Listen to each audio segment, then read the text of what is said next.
Pos datang, alamatnya dikenal, tapi rumahnya kosong. Apa yang harus dilakukan oleh petugas pos? Loh, apa-apaan pos datang ke kami suruh minta ngasih stempel, ngasih tanda tangan. Caranya bagaimana jadi ini? Ini banyak keluhan pos begitu.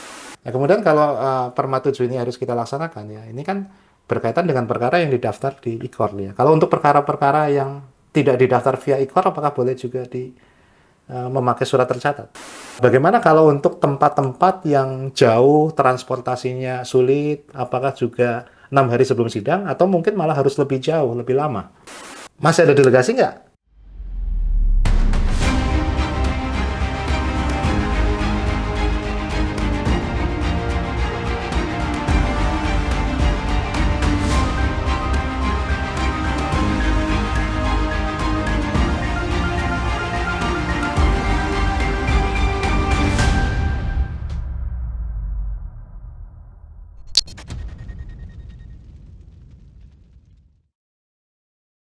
Podium kali ini kembali dengan Mas Mustamin, Hakim Justisial di Badan Peradilan Umum. Dulu kita pernah bincang-bincang dengan Mas Mustamin mengenai Perma 7 tahun 2022 dan SK KMA 363. Ya, rupa-rupanya respon dari teman-teman di daerah begitu luar biasa dan banyak masukan untuk dilanjutkan kembali ke hal yang lebih teknis. Jadi kita ketemu lagi Mas Mustamin. Baik. Oke ya, kita akan bincang-bincang lebih teknis lagi terkait tindak lanjut Perma 7 tahun 2022. 2022. Ya, kita akan khusus bicara mengenai panggilan surat tercatat. Oke. Mas Mustamin ya. Di daerah ini selalu bingung ya. Teman-teman ada pertanyaan bingung, bagaimana sih mekanisme panggilan surat tercatat?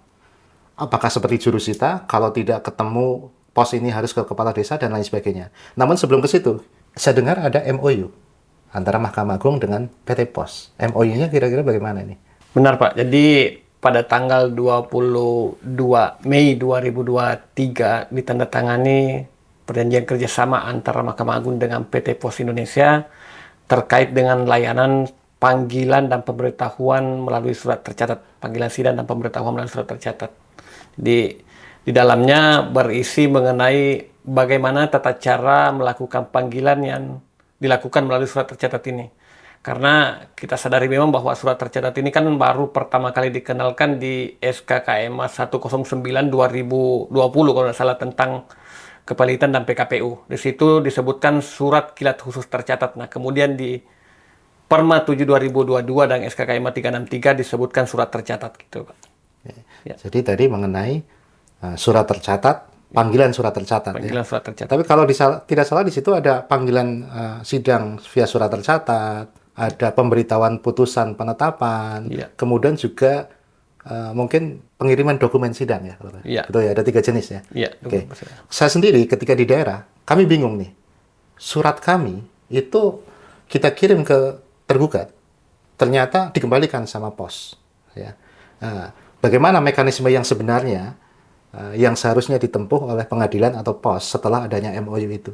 Dalam MOU yang dibuat antara Mahkamah Agung dengan PT Pos Indonesia, kemudian ditindaklanjuti oleh Juklat yang dibuat oleh PT Pos Indonesia tanggal 26 Mei 2023, sebenarnya sudah diuraikan tata caranya. Kalau di MOU diuraikan di pasal 3 dan pasal 4 bagaimana tata cara penyerahan panggilan sidang dan pemberitahuan kepada PT Pos. Kemudian tata cara pelaksanaannya diatur di pasal 4. Kemudian di Juklat juga kemudian dipertegas lagi. Jadi pertama bahwa PT Pos mengambil pick up ke pengadilan sesuai dengan kesepakatan, yang itu 1 kali dalam 1 hari, Senin sampai Jumat, paling lama pukul 15.00 waktu setempat. Jadi setelah mengambil, kemudian diberikan pengantar situ di cross check. Ini sesuai berapa surat yang dikirimkan hari ini, kemudian setelah itu dibawa, tapi tagihannya pada hari itu juga. Jadi lakukan tagihan pada saat itu juga dan kemudian diinput di sistem pos.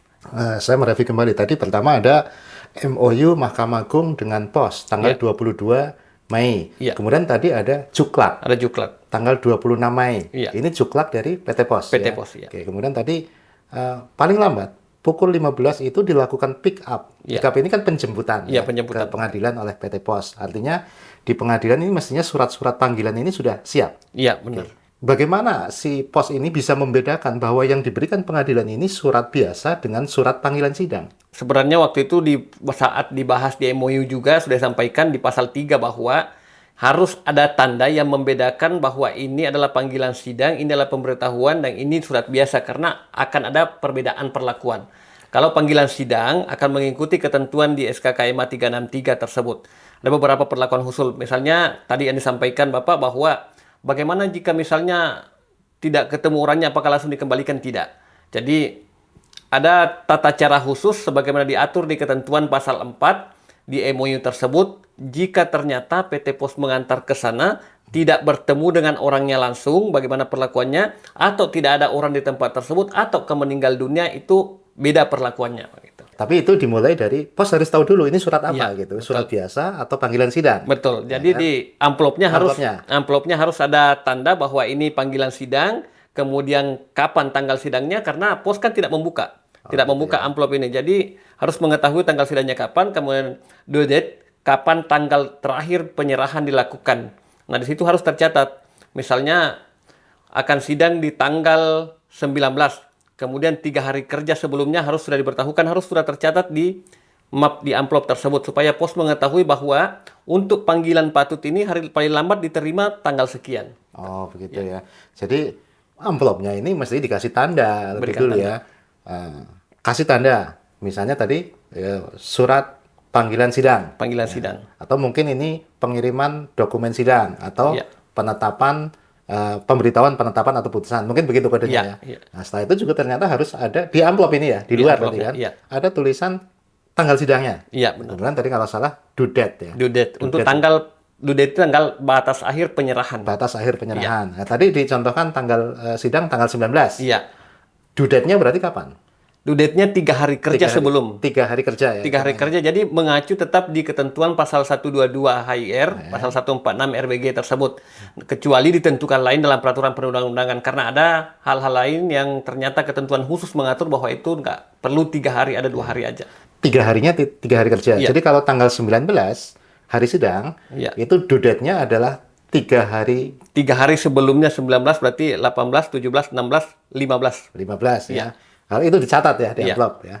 Perlu amplopnya dikasih kop nggak? Kop pengadilan misalnya. Ya, tetap. Jadi kalau ternyata amplopnya tidak pakai kopi mulia, harus ditulis bahwa ini MA Pengadilan Negeri mana, gitu ya. MA Pengadilan Agama mana. Jadi mungkin kalau dalam praktek alangkah lebih baik pengadilan ini mempunyai semacam amplop yang seragam barangkali Iya, ya. Kasih ya itulah mungkin ada kopnya, ada Iya. kode panggilan sidang, ada tanggal sidang, ada due date-nya tadi ya. Iya. Oke, singkat cerita, pos datang, tahu ini panggilan sidang tadi kan. Oh, ini panggilan sidang, maka dia akan memperlakukan berdasarkan MOU lah kurang lebih. Iya. Datang ke lokasi, ke alamat yang dituju, alamat tergugat. Nah, tadi sudah ada mekanisme sepintas, tapi mungkin perlu dijelas. Misalnya nih, kalau jurusita yang datang, kan ketemu orangnya, Ya. ya kan? Kalau nggak ketemu orangnya, biasanya mungkin ketemu keluarganya atau nanti mungkin ke kepala desa. Sekarang kasus pertama, Ya. pos datang, alamatnya dikenal, tapi rumahnya kosong. Apa yang harus dilakukan oleh petugas pos? Jadi ini agak berbeda memang perlakuannya dengan ketentuan 390 HIR 718 RBG. Karena kalau kita mengacu di HIR RBG tersebut, dalam hal misalnya pertama tidak ketemu orangnya langsung, meskipun ada orang serumah, maka pasti dibawa ke kelurahan atau desa, karena ketentuannya seperti itu. Namun ini salah satu terobosan untuk membuat lebih efektif, lebih efisien, bahwa ketika misalnya satu tidak bertemu dengan orangnya, boleh disampaikan kepada orang serumah yang sudah dewasa. Persyaratannya orang serumah dewasa, dan ada lagi syarat tambahannya, bahwa orang serumah tersebut bersedia memperlihatkan kartu identitasnya dan bersedia difoto, bahwa dia menerima. Kemudian, pertanyaan kedua ketika tadi disampaikan bagaimana ketika di rumah tersebut kosong, maka ada 2 tahap. Tahap pertama, dia datang ke situ, rumah kosong, maka biasanya mencari informasi, ini jam berapa baru ada orang di rumah ini. Biasanya petani kosong sampai jam 5. Kemudian akan kembali di jam yang sesuai dengan informasi yang didapatkan. Namun jika kembali kedua kalinya tetap kosong, maka selanjutnya ke kantor desa dan kantor lurah. Pos ini rupanya kalau kosong tidak boleh langsung kembali, tapi nanti harus kembali lagi. Iya, kembali lagi. Cari Jadi 2 informasi kali. dulu ya? Iya, 2 kali. Ketentuannya 2 kali. 2 kali, ya. Oke. Boleh 3 kali? 2 kali saja sih. 2 kali kalau kesepakatan. ketentuannya. Iya. Oke, singkat cerita umpama 2 kali tetap kosong. Padahal dia sudah cari informasi nih. Iya. Nah, kemudian dia harus ke kepala desa. Iya. Maksudnya mekanismenya sama dengan jurusita jadi ya? Iya. Minta tanda tangan kepala desa? Tanda tangan kepala desa, Dan stempel kepala stempel. desa yang menyatakan bahwa misalnya tidak bertemu sana, tapi ada beberapa kemungkinan apakah ternyata memang tidak lagi bertempat tinggal, sudah pindah, ataukah sudah meninggal, atau ada kejadian lain, ataukah tetap bertempat tinggal di situ, nanti kepala desa yang akan meneruskan. Oh gitu ya. Iya. Nah, tadi kan kalau ini rumahnya kosong, berarti kan orangnya memang alamatnya di situ, cuma pas kosong. Iya. Kasih ke kepala desa, di tanda tangan oleh kepala desa nanti meneruskan. Iya. Apa bunyinya di lacak kiriman ya? Mungkin ada aplikasinya pos Iya. kan? Mestinya kan harus ditulis nih. Apakah di situ ditulis di aplikasinya pos bahwa ini diterima oleh kepala desa? Ada di dashboard yang sudah disiapkan juga PT Pos, dashboard sistem informasi yang menampilkan bagaimana riwayat pengiriman tersebut. Nah, nanti di situ ketika diterima kepala desa, maka ditulis diterima oleh titik siapa, kepala desa atau kepala lurah ini yang menerangkan gini. Perlu di foto juga nggak? Iya, tetap. Foto ya, mungkin Tetap di foto, amplopnya tanda di foto karena di situ ada Iya, ada stempelnya, stempel, ada iya, stempelnya ya. Oke, kemudian Termasuk geotagging yang sangat penting juga. Jadi geotagging menunjukkan bahwa apakah benar sampai di titik koordinat tersebut, kantor pos, petugas pos tersebut. geotagging. Iya. Termasuk tadi pada saat dia menyatakan kosong, nggak boleh langsung menyatakan bahwa rumah tersebut kosong, harus ada bukti. Foto dulu rumah itu, kemudian geotaggingnya memang titik koordinatnya memang sampai di alamat tersebut. Jangan sampai langsung ke kantor lurah, tidak sampai ke rumah tersebut. Itu di aplikasinya pos Iya. itu ya, yang harus diinput oleh petugas. Iya, Oke, jadi tidak serta-merta mengatakan kosong langsung ke kepala desa. iya ya? benar. Oke. Nah, sekarang tadi ada kasus lain berarti nih karena Iya. itu kan kalau rumahnya di situ pas kosong. Iya. Sekarang ternyata ada beberapa kemungkinan misalnya alamat tidak dikenal. Iya, Mungkin orang yang di rumah itu atau yang dituju sudah pindah, kita tidak tahu ya. Mungkin juga sudah meninggal dunia, Iya. ada ahli warisnya misalnya. Atau mungkin ada ya yang tidak memungkinkan lagi suratnya ke situ. Itu mekanisme bagaimana? Apakah ke kepala desa kemudian kepala desa menyerahkan? Tidak mungkin juga kan? Tidak mungkin Nah, artinya kan mungkin dikembalikan ya. iya. Cuma mungkin bisa dijelaskan, Mas. Ya, jadi mekanisme itu yang disebut mekanisme retur pengembalian ke Oh, retur. pengadilan. Ya, retur. Dalam hal tidak lagi bertempat tinggal di situ, tidak diketahui alamatnya, ataukah memang sudah meninggal dunia, tidak diketahui lagi di mana berada. Tapi untuk keterangan bahwa yang bersangkutan tidak lagi berada di situ, tidak diketahui alamatnya, itu harus dari pemerintah setempat, dalam hal ini kepala desa. Nggak bisa kantor pos sendiri yang menyimpulkan berdasarkan keterangan tetangga atau siapa, kemudian langsung mengembalikan, tapi harus ada berdasarkan keterangan kepala desa atau lurah atau pemerintah setempat. Jadi retur itu rupa-rupanya harus dipastikan dulu ke kepala Iya. desa. Iya. Tetap datang ke kepala desa. Tetap datang. Ini Dan namanya keterangannya menuliskan bahwa ini dikembalikan berdasarkan keterangan kepala desa bahwa yang bersangkutan tidak lagi bertempat tinggal di sini. Oke. Itu yang diinput di dashboard. Jadi ketika datang ternyata alamat tidak dikenal ke kepala desa, sama dengan jurusita berarti ini ya. Iya. Kepala desa nanti tetap stempel di amplop tapi ini ya. Ini Iya. mungkin catatannya harus di amplop ya. Iya. Stempel tanda tangan. Kemudian di samping itu tadi juga rupa-rupanya pos juga ngasih keterangan Iya. di amplop juga. Ya, di keterangan. Jadi yang form tanda terima tersebut di situ dituliskan, kemudian itu nanti foto itu nanti dimasukkan di upload. Suratnya tidak perlu diretur kembali ke Suratnya tetap dikembalikan, dikembalikan. tapi buktinya yang diupload ke dalam itu sudah cukup hakim mengambil kesimpulan langsung karena gitu ya. untuk prosesnya lebih cepat. Artinya mungkin ini perlu dipertegas nih. Ini adalah ke kepala desa dulu, setelah itu barulah dikembalikan retur ke kita Iya, kan. benar kali. Nah, intinya kan begitu. Bagaimana kepala-kepala desa ini kira-kira mau menandatangani surat itu kan?